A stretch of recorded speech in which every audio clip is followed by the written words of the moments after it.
తండ్రి కొడుకును పక్కన కూర్చోబెట్టుకొని అడిగాడంట, నాన్న, ఒరే నాన్న, నేను చనిపోతే నువ్వు ఏడుస్తావరా అంటే, నేను ఏడవను డాడీ.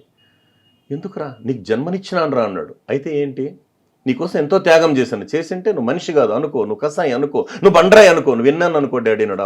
అప్పుడు చెప్పాడు సార్ అబ్బాయి, చూడు డాడీ, మీరు చనిపోయిన తర్వాత నేను ఏడుస్తానో లేదో మీకు ఎలా తెలుస్తుంది డాడీ? మీరు బ్రతికుండంగా మీ కంట్లో కన్నీరు రాకుండా చూసే దమ్మున్న కొడుకు డాడీ వీడు ఉన్నాడు అనమాట. అదే క్రమంలో రంగులు పులుముకొని వెండి తెర మీద వెలిగే హీరోలు ఎందరో, రంగులు పులుముకొని వెండి తెర మీద వెలిగే హీరోలు ఎందరో, కానీ బిడ్డల ఉన్నతి కోసం వారి గుండె తెర మీద వెలిగే హీరో ఒక్కడే, అతడే నాన్న.